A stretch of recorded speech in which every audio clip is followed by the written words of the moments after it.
Hi, how's everybody doing? This is Sean and I'm here with another video. It's been 2 months since I've made a video and 2 months since I've been out on the tennis court. I told you guys when I went to the doctors we were going to find out what's wrong with my knee. Well, I tore my ACL in my knee and my meniscus, and they told me to take a couple months off to see if it heals. So I'm out here today and I'm going to practice my serve for a little bit and see what we can do. I have the cone set up. It's very windy today, and it's an amazing place down here in Port Orange, by the way. If you ever come to Florida, this is the All Children's Park in Port Orange, Florida, and there's hawks flying all around. It's pretty cool. But last year when I started this channel, I was 230 pounds, and today I'm 172 pounds. And everybody was asking me how I lost this weight and what I did to get myself in better shape. And the first thing that I did was to stop sugar, any type of sugar. Now once a month, I'll go ahead and treat myself to some ice cream and stuff like that.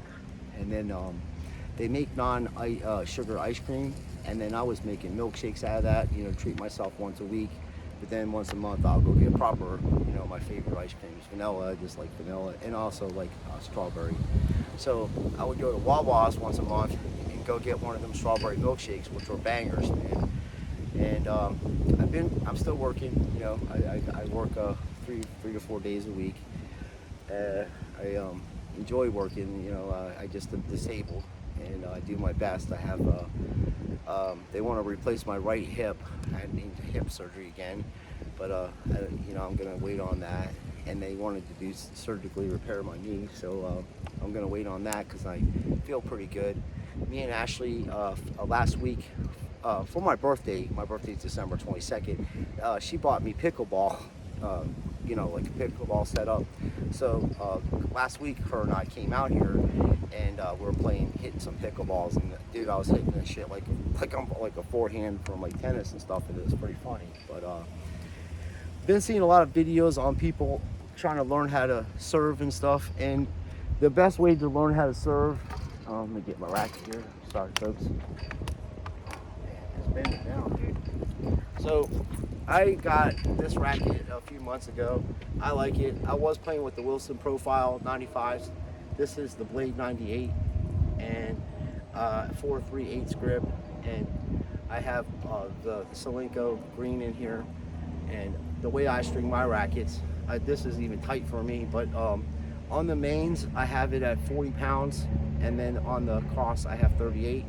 But I usually string my rackets in the mid 30s.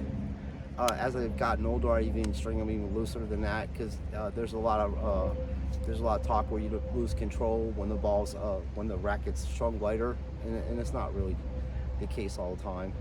Once you get used to hitting with lighter string, you'll never want to have the strings tight again. It gives you more pace, and also you can get touch at the net, especially if you're playing serving and volleying. But what I do is you have these. This is your bevel here, right? So when you put your hand like that on top of that first one, that's called a continental grip, and that's how you want to practice serving. Some people do pancake serve, like they hold it like that. As a matter of fact, Simon Freud was he's a professional tennis player. He's known for a pancake serve, and it's pretty cool. He made a video about it last year, and everybody kind of goes on it. But he's a hell of a player, one of really good doubles players. But he stopped playing doubles, and I think he's coaching now. And then our boy Crew Sells is playing in a good tournament. So we're gonna pull for him. I think it's the Rio Open or something like that. And I'm real proud of of his accomplishments. But when you're serving, to get better at serving, is you get a bucket of balls. You start from mid-court. You start at the service line where the ball's going to bounce in, and you practice tossing the ball and getting into a rhythm. And you have your own style. You're like an artist, okay? So you get into a way that you feel most comfortable hitting the ball. You want to throw the ball, toss the ball. You don't want to throw it. You want to toss the ball out in front of you at 12 o'clock, like Nick from Intuitive Tennis and Ian Wiseman from Essential Tennis. teaches, and I think Mark teaches too. But they're all right. You want to throw the ball kind of in front of you, and you want to use your legs is the most powerful part of your body. So you want to use your legs and get into a rhythm where you're tossing the ball, and with that continental grip, you can get spin on it. And when you get good at tossing the ball in the same direction, it's kind of hard doing it down here in Florida because the conditions down here are so windy. You know, you have to shorten your toss. But I have always was taught you just need to throw your toss up high enough for you to hit it, you know, at the peak point. I've seen people throw the ball really high. I've seen people throw the ball, you know, toss the ball very short. And there's a few pro players, I think his name is Rick something. Jonathan Stroke. He was talking about that too, and he is a friends with one of the top servers. Forget his name, man. He just retired. He's huge. He's like 6'7" or something like that. One of the tallest players. Jonathan Eisen. So Eisler. He does the same thing. He just throws the ball high enough to where he can hit it, and just play around with it. You know, like play around with your toss and your serve. You throw the top. Try to throw the ball. I'm sorry, I'm not trying to confuse people, but toss the ball up at 12 o'clock. Try to do that every time. You know, just get in a rhythm where you're tossing the ball up at 12 o'clock. And then with that continental grip, you're going to come like this and you're going to hit through it. Every time, just go up. And then there's a few different ways people hold the ball. Like some people will hold the ball underneath there like that. I do that sometimes. Some people will hold the ball right on the frame. And I noticed when Agassi was playing, when he had an idiosyncrasy. When he hit a kick serve, he would put the ball underneath his racket, and then when he hit a flat serve, he would hold the ball right there. And then Aaron Krickstein would always hold the ball right in there. So, and then there's just people that just do that. Some people put the ball up here. You know, I think Novak does that. That some people put it on the strings. However you feel comfortable, because you're the artist, like I say. And what we're going to do is I'm going to go over there. I'm going to hit some serves. I haven't played in 2 months, but I think that's the thing that goes, in my opinion. Like I can come out here and hit ground strokes and be pretty consistent, and I don't really lose that part of it because I've hit so many tennis balls over my life. But the serve is what people have problems with when they haven't played in a while. They get real frustrated. And don't let anger get in your way of things. You know, don't let things get. Don't let anger or, don't be feel hopeless or anything like that. Keep your faith in yourself and know that God is going to help you get through any situation in life. Because Jesus loves you, and so do I. Like I tell you, I do. I love you guys. I appreciate all your support. You guys have been awesome, the ladies and everybody. And I love playing singles. And I like playing doubles, but the doctor suggested that I stop playing singles, so I'm going to play doubles. And me and this fella Trey from Winners Tennis were supposed to play a match against each other, so I'm going to try to still, keep my word on that. And he's playing some really good tennis. I really enjoy watching him progress. And I haven't been watching tennis channels for like about 2 months now because it's just, oh man, I just feel like a little kid on punishment where you can't go outside and play and all your friends are playing. So I've been reading a lot, and I've been working on this book that I've been trying to write for a little while. So it's a philosophy book, and it's based on religion and philosophy. And I enjoy writing, I enjoy poetry, I enjoy reading and stuff like that. So I've been focusing on my inner self and getting my connections back to Yahweh, the Most High, and my connections with Christ to get me through these tough times. So I love playing tennis. It's one of my favorite sports besides surfing, and I can't surf anymore with my hips replaced, and my shoulder is hard paddling out, and it's kind of dangerous too because I can swim, but the waves here in Florida can get really big. Sometimes it can get to up to 20 feet out there during hurricanes and stuff. Which the biggest day I ever been out on was in '98. It was during Halloween, and it started the day off at around 8 to 10 foot, and then at the inlet it was about 15 foot. And I took off on a wave with a board too small, and the board broke, and I had to swim in. It was pretty scary and exciting at the same time. then one of my friends that's a professional surfer gave me a proper board to surf on, and we were just having so much fun. But I would get murdered out there doing that today. But tennis reminds me of surfing because it's an individual thing, and it's an art. You're an artist, and however your style is, that's how you portray your personality. And my strengths in tennis is that I have a really good return of serve. I always have. My hands are very quick, and I got very good eye and hand coordination. And my creativity, I come up with I just like try to do stuff that other people wouldn't try or whatever. I just react to things differently, and it's fun. Like if you make these shots or whatever. And also my like I say, my return serve is really good, and my serve is really good too. When it's on, I'm pretty accurate. And I grew up playing on what you folks call hard true. So it's a clay court, it's a green court. So find a racket that you feel comfortable with. Okay. Don't get aluminum rackets, because as you get older, get better, you're gonna bend them. And I proved a point with that. I had a aluminum racket, and I'm probably 3.5, 4.0 player at the time when I was messing around with that, and within an hour the racket I broke it. I cracked the frame on it. So I just seen a match where Crew was playing with our boy Winston Du, and I'm surprised he didn't break that racket when he was playing with a racket that Winston got for him at Walmart. It was pretty funny. And Winston's like, what the hell kind of racket can I get this guy where he can play with it and not break it? And it's pretty funny. I'm surprised that Crew didn't break the racket when he was playing with it, because pros can't play with aluminum rackets. They're just too powerful, And when you're doing your ground strokes, I see a lot of people using, you got to bring your racket back and step into the ball and all that. Yeah, that's true, but all your power comes from your hips. And especially on your backhand side, if you see Nadal and all the good players on their backhand, they use their hips. Their racket is literally connected to their hips, and they swing through it like that.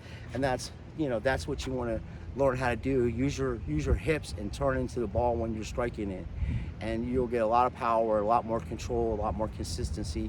It's people that try to step into the ball and don't use the lower part of their body. It's called arming it or whatever. That's where you run into problems with inconsistency. So let's have some fun.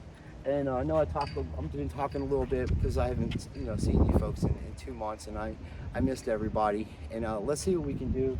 The wind is so bad. I just put these cones up and they're already blowed over here. So let's see what we can do. Literally blow all the way over here. Anyway, I practice from here. I've been doing this for a long time, practicing this way, and it's helped my serve a lot. So I have to go to work today at 5:30, and today it's 20 after 2 right now, so I got a little time to do it first. And I'm going to try to come out here, a couple times a week and hit off the tennis ball machine and show you what, using your hips, since I've been using my hips a lot. Got better, my levels picked up a lot. That for my injury. I use the cones as a marker, to give me an idea of where the ball's landing and stuff. So I haven't hit a ball in a couple of months, but like I say, if you get into I just hold the continental grip. This one's pretty flat. That's pretty flat. I haven't played tennis balls in a few months. These are flat, so you don't really want to hit with flat balls. You can hurt your arm. So this one's got a little bounce to it. And also practice. If you're trying to learn how to slice the ball, practice hit the ball on the side and use your wrist, and it'll teach you how to spin the ball a little bit. So you spin on it, you can see a lot of spin on it. So let's try this. This is a slice serve. We'll try slice one. A little long. There's some wind, but we'll take care of it. Just a slice on it. A little bounce on it.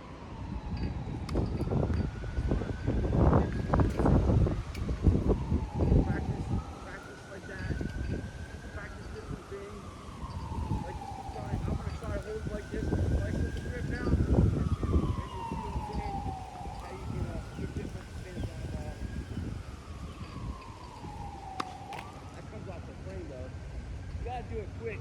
You're gonna hold that kind of grip, that extreme, because you'll hit it off the frame.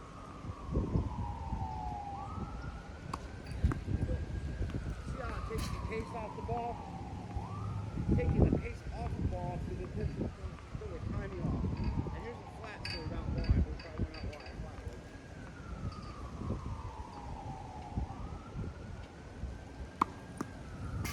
That's good here.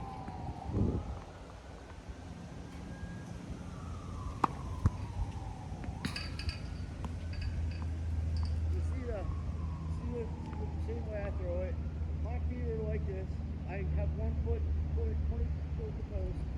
My other foot is right behind it. And I lean forward, bounce the ball forward. I put it on my racket, got my continental grip, right on top of the screen like that. And then toss it. And hit the ball. That's a flat one. Now I'm not even using my legs, I'm not even jumping into it. I'm just practicing on technique. Almost. Now, if you want to try to get the cones, you can slice it and you have full control of the ball, and it'll make your opponent have to go out wide. So we're gonna try a slice one, and we're gonna try to hit that cone. That ball was a little behind me. Almost. You see the difference though? How much control you have on it on a slice when you slice it? Now you can use a slice serve on your first serve, second, whatever. That was a bad toss, but still.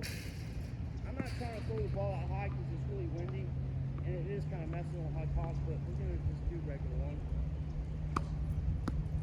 I roll along. And I follow through all the way.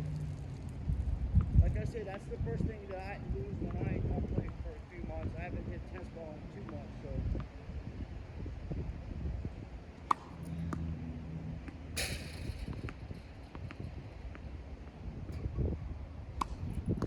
Not bad. You can see the spin on it though, right? You see what I'm saying? I'm hitting it on the side, the right side of the ball. One's got a little slice and it's got a little kick on it, but it's not a kick serve. It's just like, people get confused with that.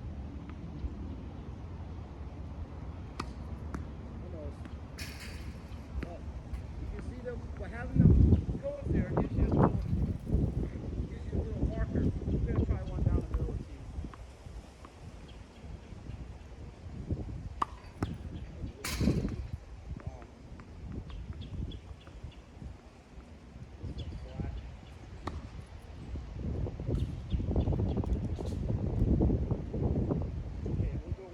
Down the middle of the key.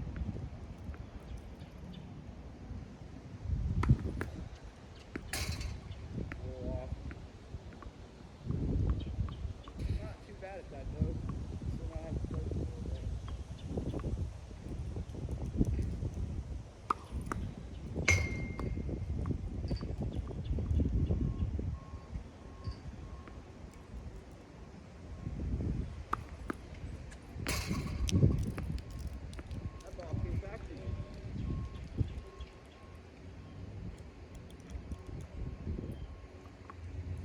Next one, I'm gonna do a down the middle tee, but that was flat ones I'm hitting.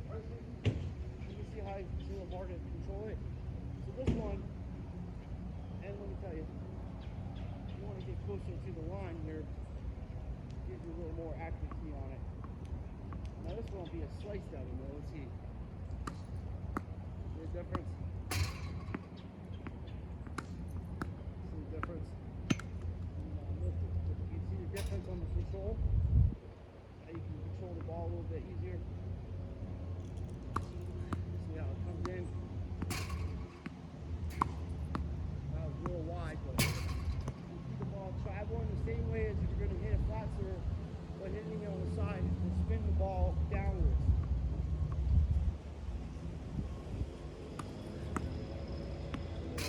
Now, this will be a flat one.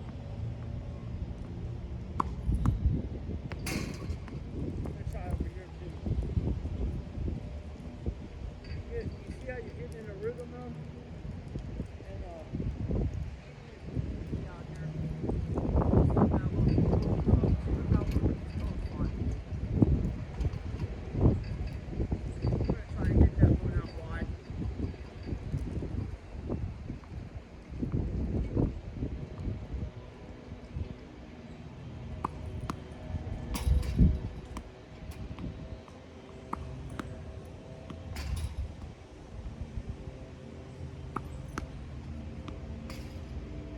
doubles, that's why I go for those shots there.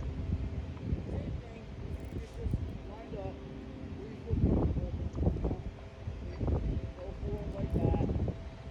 That's your continental grip. And that's the slice. And then, even though slicing, you see how low it's coming down? So your opponent, when it's in here, they gotta bend down and lift the ball up. And your partner can coach on that kind of stuff. So let's try a flat one out wide.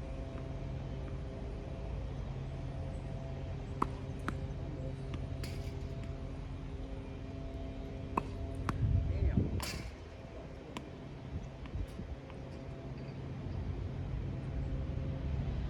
My goodness, it feels good to be out here.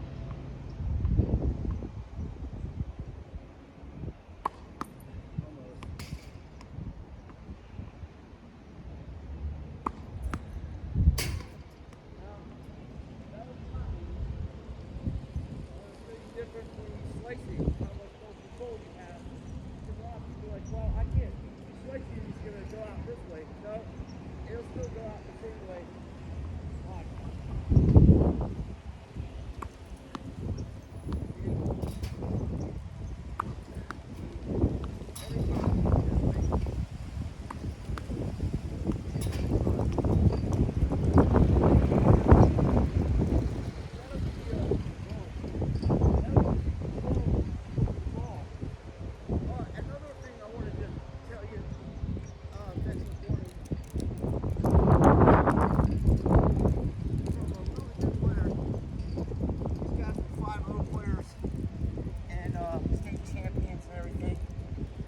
Spent a lot of time training, and when I was a young guy, this guy told me this trick, and it works all the time. When you throw the ball up in the air, okay, let me rewind this. Your opponent is standing there, and you're starting the match off, right? Now, in your mind, you should know where you want to hit the first, hit the serve. Every serve, you should know where you want to hit it, okay? Now, don't look at your opponent. Look at the back of the fence, because you already know where you want to hit the ball. So look at the back of the fence. That's number one. Number two is keep your eye on the ball, and the longer you look at the ball up in the air, imagine an airplane flying by that you're looking at. That's the tennis ball. That's your airplane flying by up in the air. Keep an eye on it and hit the ball in a comfortable, where you feel most comfortable striking it. Okay, and then as you're looking at the back of the fence, you're not worrying about the lines or double faulting, and you're not worrying about your partner, your opponent. You're just getting the ball in play, and you already know where you want to hit the ball. So that's one thing. And even in windy conditions like this, you can still do that every time. So I don't really double fault too often.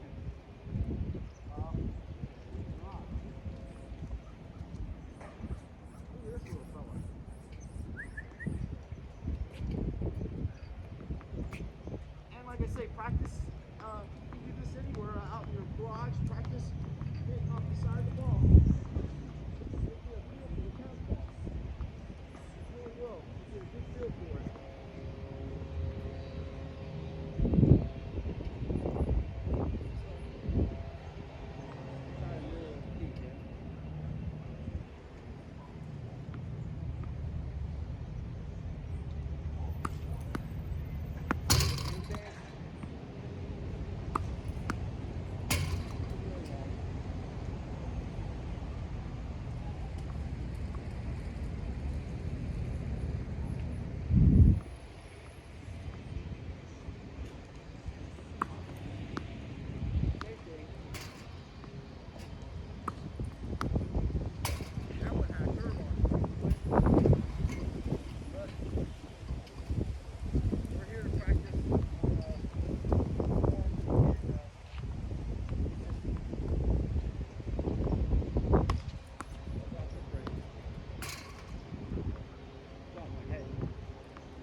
that's how I practice my serve.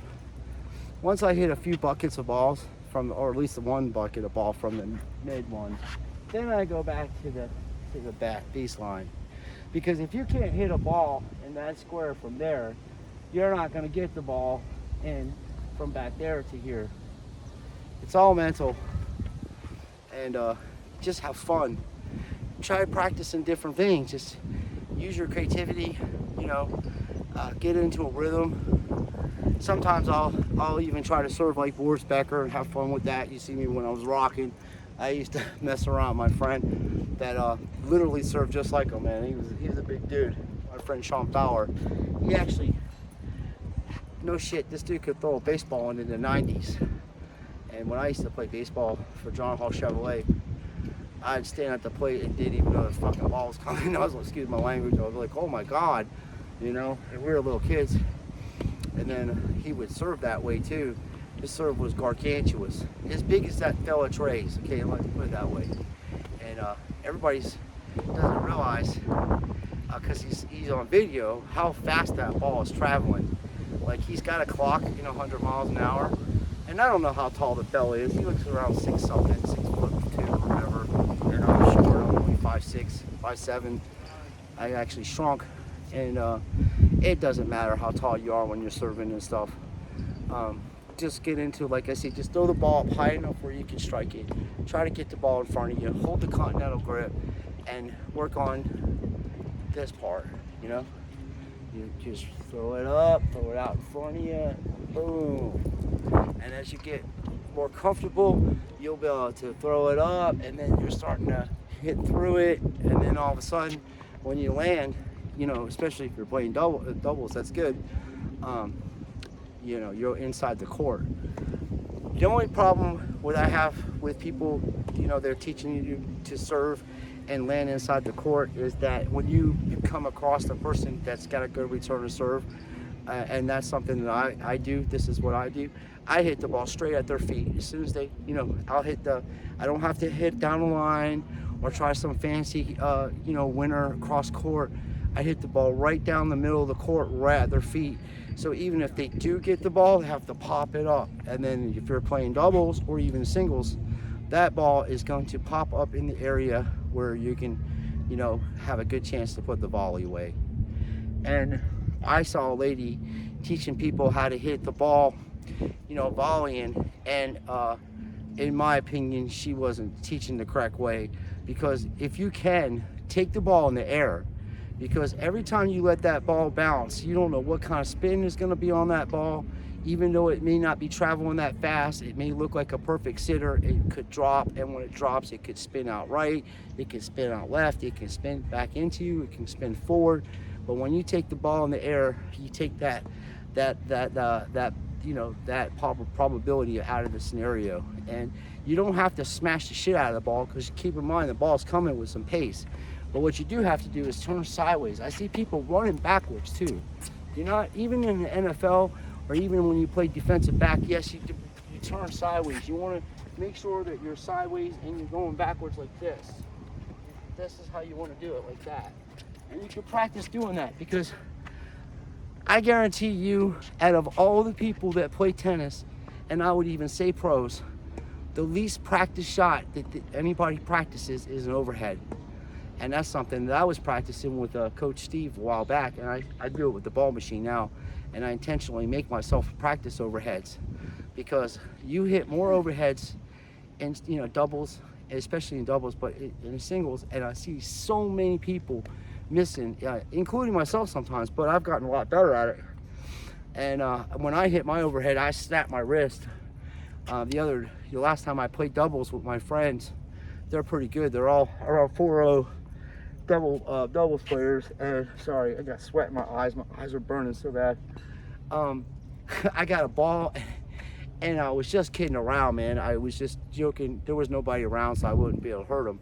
But I slammed it and snapped it, and it bounced. It was on this court, and it bounced all the way over to the next court. It just went straight, and it was funny, because I'm not a big person, and this guy was, one of my friends was kind of trash talking before he served the ball to me.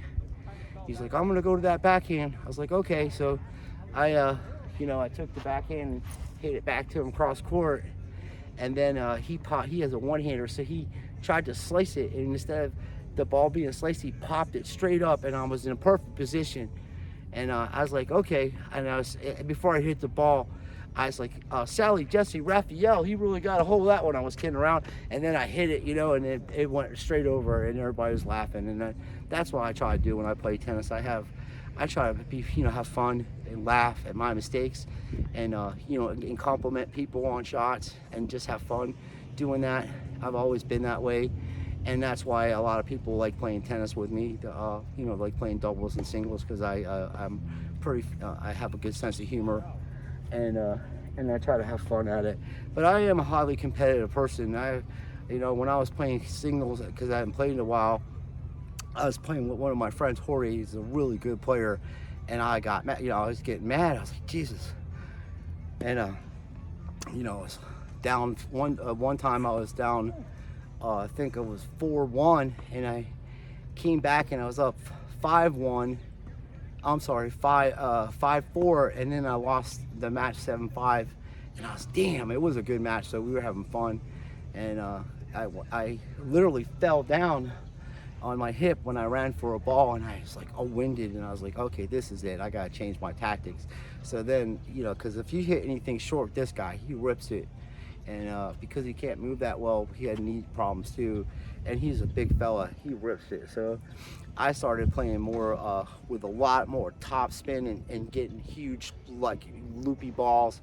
And then when he hit something short, I would come into the net and hit angles and stuff like that, and I was winning a lot of points that way. And then you have to really watch serving in volume with people that can return serve, because they can crush it. So if you decide to serve in volley, pick a position, put the ball in a position where they have the least opportunity to pass you, and put them in a vulnerable position. So I appreciate everybody watching. I gotta round these balls up because it's 20-3, and I gotta be at work today at 5:30, and I have to go home and wash my car too, man. I don't know if it was the fog or whatever, or being on the East Coast, but dude, I got filth on my windows. It's like some green shit all over my windows, and it's like at nighttime I can't even see what the hell I'm doing. And I've been walking to work. It's only about a mile down the road, so I try to walk to work. That's another thing. If you're trying to lose weight, just start walking more. If you can, instead of driving the car, if you live by a place that you go to every day, and like grocery shopping or something, and you just need a few things except milk or whatever, obviously you probably have to take the car for milk and eggs, but other things like that, just walk to places, drink lots of water. And I've been doing push-ups, and your boy's up to 25.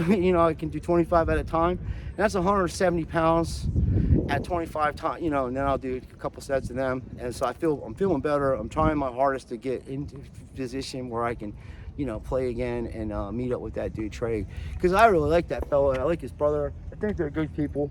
And we were going a little bit back and forth on the USTA, because I think it's trash. I don't like the rating systems. I see guys tanking their abilities to play in lower positions so they can win tournaments, and that's, if you want to be bad, if you're trying to improve, you want to play at the level that you're actually at, and your levels can change a little bit here and there, especially 4-5, 5-0 players. You can drop your levels from not hitting and playing a little bit, but I'm not a 5-0 player. I'm probably a 4 or 5 player in doubles, because this is my experience and my ability to play. I've been playing doubles for a long time, and I have a lot of knowledge in the game, but I'm a solid 4-0 doubles player, and probably at this point in my lifetime, I'm probably a 3-5 solid 4-0, like a solid 4-0 singles player too. But at times when I'm playing really good tennis, like at my level of, when I pick it up and I'm playing consistent, I'm solid 4 or 5 doubles player. I played against a lot of 4 or 5 players, and that's what they told me. They're like, dude, you got a ridiculous serve, and you're fun to play against, and you're smart. And I'm not tooting my own horn or nothing like that. I'm just saying, I just come out here and practice, and the more you do it, the easier the game becomes, and to enjoy, and meeting different people and stuff. But if you come across cheaters and stuff like that, don't get mad at them. Don't argue with them. just change your tactics and you know, hit the ball in the middle of the court. Don't try to pace lines. Change your strategy. Hit the same, you know, with the same pace or whatever, but use more topspin. Get the ball in the middle of the court where they can't question anything. And if you're in a tournament and you feel that you're being cheated, don't argue with the person. Go get a lines judge, you know, and then they get a reputation. People won't play tennis with them. So like I said, I appreciate everybody watching, and I'm gonna get my racket restrung. I'm gonna get it. I'm gonna get it strung 35 on the mains, and 30, 32, 33 on the crosses. I think that'll help my serve get more spin and stuff, because it feels tight to me, even though it's in the lower 40s, you know. But I do like these blades. These are cool, man. These are cool rackets. It's similar to my profile. It's not a wide body, but I do like the way it feels. And you know, if I could get 100 square inches, that's probably the most I would use as a player. This is 98. 100 square inches would be pretty cool. But I haven't really looked into the rackets. But like I say, I appreciate everybody watching. Hopefully you learned some stuff from what I'm saying, and hopefully we can spend more time together and learn from each other, and you know, promote the game of tennis, and help these kids get out of the house and play some sports. And then you guys can have a laugh at me pretty soon, because me and Ashley are going to start playing pickleball too, because that'll help me volleying.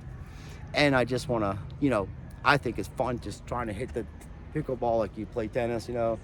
And everybody's asking what kind of grip I have on my forehand, because they saw me hit off the tennis ball machine.